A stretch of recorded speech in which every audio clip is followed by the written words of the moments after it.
I don't honestly know where to start with this one. So Ryan Stone, you were colleagues and all that. So he's writing his series. I think it's going to be a 3-part series on praxeology. And if you don't know what praxeology, I guess that's a way to describe praxeology is a if-then statement. It's not an ideology where we advance a cause with little to no empirical evidence, like feminism or communism or socialism. A praxeology is if you're in this environment with these general goals, here's the rules you should follow to achieve those goals. And it would apply to any kind of system that you want to succeed in. But the praxeology Ryan Stone writes about in his book, but especially I would say it's his expertise, it's his niche. My niche is finance and economics. Ryan's niche is, I would say, relationship management, and specifically how to win your wife back. Whether it's divorced, if you haven't seen the videos, Divorce Dad, the card game, and Divorce Dad, the Japanese anime. He's always, I will get her back. Ah, ha, ha, you fool. You will never get her back. It's genius what that guy did. But Ryan is the more serious one. And there was that guy. I'll get in 3 weeks. I'll teach you how to get your wife back. And I'm like, why do you want her back? Honest to God, that's my question. Go find someone new. Why do you want someone that doesn't want you? It's almost possessive. That would be my argument. Anyway, Ryan's a little bit more practical about it because he brings up the main point. Well, a lot of times you have family, you got kids, and you still love your wife or your girlfriend or whatever. And so he's come up with this 3-part series book, Dread, Praxeology, Volume 2. Dread is the second part. And this, I would say, is the meat and potatoes of his overall arcing philosophy or praxeology, where, okay, here's the environment you should be in. This is the environment you're in. This is your situation. Is this your situation? Okay. And then what follows is a step-by-step kind of hand-holding, a little bit more thorough than a hand-holding, but like, here's what dread is. Here's how you implement it. And here's why you're implementing it. That's why it's, what's Rian Stone? He can't just give you a 10-point, YouTube channel. It's got to be this long fucking thing, which is good so you understand the underlying dynamics between men and women, why it's going on. And if you do this, and if you do that, and if she does this, and it's situational, basically, you, through overt and not so overt, he makes a distinction between the two, subtle and overt, or unconscious and conscious, overtures. You make it clear you would remove yourself from the table. You make it you present dread that, okay, if you're not going to do X, Y, and Z, and it's almost invariably about having more sex and the girl losing weight, things that men want. If this isn't going to happen, all right, then you make it consciously and unconsciously known, diplomatically, and even with a bit of subterfuge known that, okay, this will end then. I cannot be taken for granted.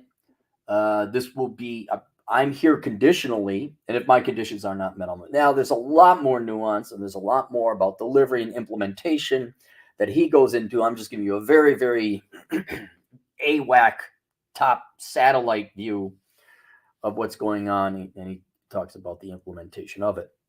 And so there's only really 2 things I could say about the book.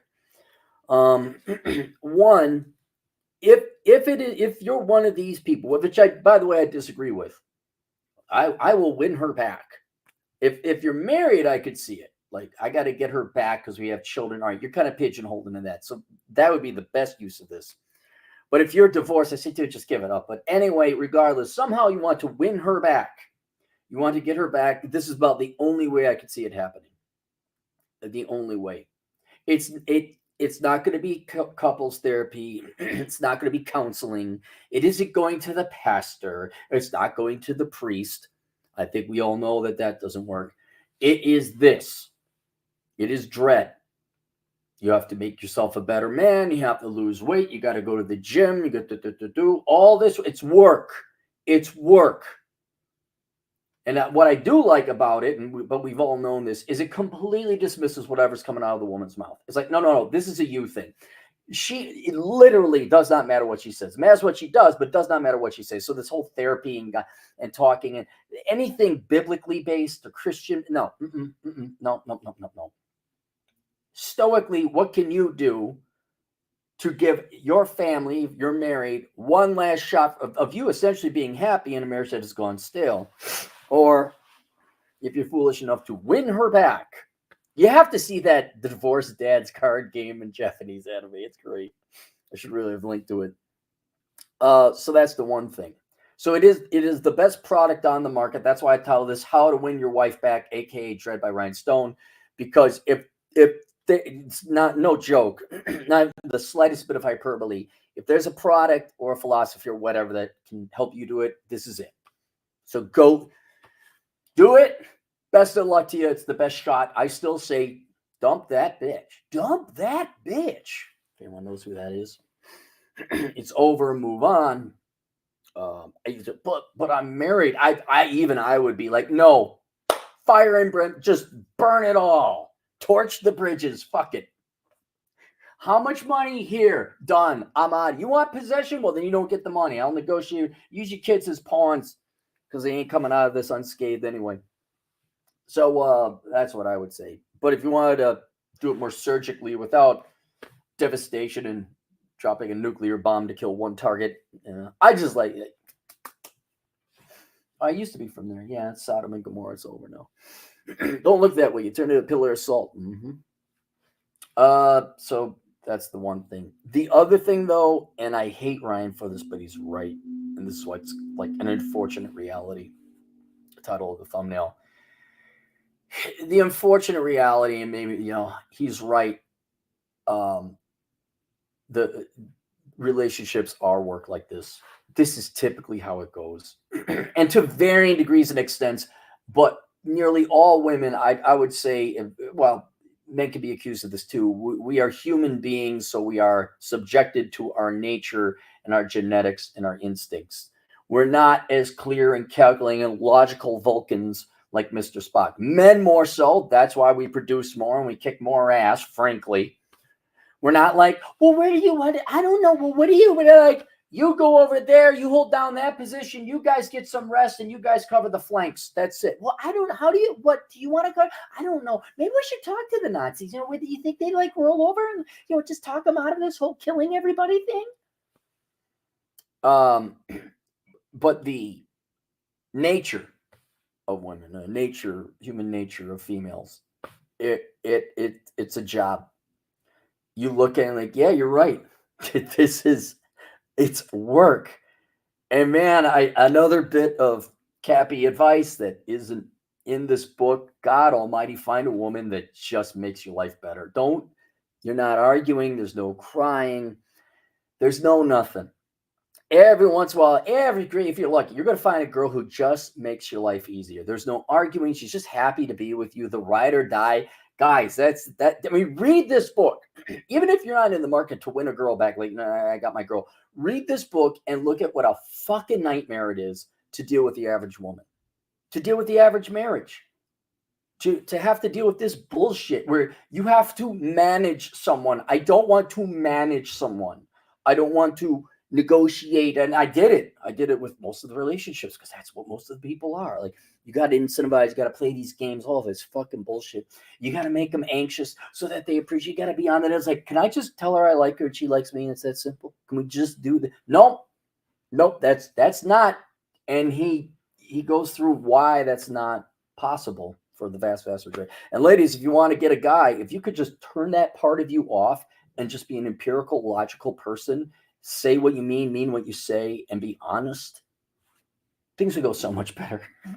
Things would go so much better. But barring that, which will be the majority of your guys' experience, for those of you who aren't necessarily in the market to win anyone back, reading it, I couldn't realize how I was listening to it because I'm lazy and I don't like reading. I'm listening to it like I am exhausted.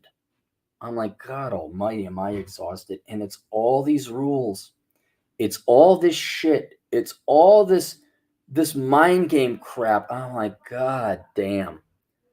There are places worse than being single. And it's having to negotiate and strategize in Game of Thrones your wife or significant. I just like, no. No. And you read the book, and that's what it is. And so for those of you who aren't in relationships and not looking to win your life, like whatever, I would still read it. So you're like, yeah, if you choose the wrong girl, and there's not a lot of right ones to choose, by the way, where you have to I don't. They're right. You gotta hate them just a little bit. You gotta treat them like shit a little bit. I never liked the idea of I gotta treat a girl like shit to get her to like me. Well, too fucking bad you do. And I've always explained it. It's more like aloof. You don't become a kiss ass and all that. But you have to be a dick. You have to sometimes, and you gotta understand the line. So for those of you, I mean, I'd almost say it's a must read. Like if you choose poorly, if the girl gives you the slightest bit of guff or there's mind games and crap, this is what you're in for. Oh, so the book would almost serve as a warning. For those of you who are currently in the thick of it, like how do I get my wife to sleep with me more? How do I win my wife? You gotta see Divorce Dad, the card game. You gotta watch his anime, please. I will win her back. Ha ha ha! You fool. But yeah, and that's what it is. And goddamn Stone, he always we always call him contrarian. Well, I do anyway. And it's like, God, he's right. Oh, he's fucking right. And he giggles about it. I was like, yeah, man, what did you think it was? And you're like, fuck. He's happy about this. So I linked to it below. As always, it's well written. Ryan narrated it himself for those of you in audio, and he did a great job, so that's fine. I'm not like some small pencil dick people like, oh, you dangly participle. You don't have the right now. I didn't pick up on that because he writes like he speaks, so it's very clear and understandable. Couple, as per Ryan, usually he tackles very complex topics, so you have to rewind a little bit if you're not fully paying attention to understand what his point is. But so maybe like road trip audiobook, not hiking, looking around, lifting weights, doing all the shit on your phone like Aaron did audiobook. But that's Ryan and Rolo, you got to sit down like, okay, I'm gonna listen, but I ain't doing anything. Like I'm gonna go for a walk or a run and not really think about anything else because you do have to pay attention because it's rather dense. All right, let's go to the super chats. Nonstop Drake, $2, $5. Sorry. Greetings from Thailand. You're in Thailand now? What are you doing in Thailand? Did you get the pictures I've sent Chad for both of you to see? No, I don't think so. Chad's been flying back and forth, taking a break from tax season. Callie Curmudgeon. He's got $1, a little Hello Kitty there with no, that's an AK-47. Callie Curmudgeon again for $2. Thank you. And then a deeply closeted gay man for $2. These boys just keep getting married. That's a good point, deeply. Because I'm not married. But you look at this, and if you're not married and you don't have kids, that's another thing. It is so much easier. It's like I can leave anytime. Like I can leave anytime. And you should not be getting married. I'll just say as a general rule of thumb, you cannot have a relationship modernly with the vast majority of people where you go directly to nuclear. That would just be my efficiency. Like the girl misbehaves, like, I can leave you anytime you ever pull that fucking bullshit off again. It's done. I can fucking leave and get the fuck out of here. I would also say don't live together. That's another thing. Separate places. But no threat has any value or efficacy unless there's teeth, unless there's actual cost. And if you're married, you're essentially neutered, at least according to the state law. If you have kids, you're doubly neutered. Just do not. There is none of this. Oh my God, we just love each other for no. And you must be willing to walk away. You must be like Robert De Niro in Heat. If I feel that he cannot walk away in under 30 seconds, you have to be able to walk away. Just walk away. All right, there you go. Link below. We'll see you guys later. Toodles.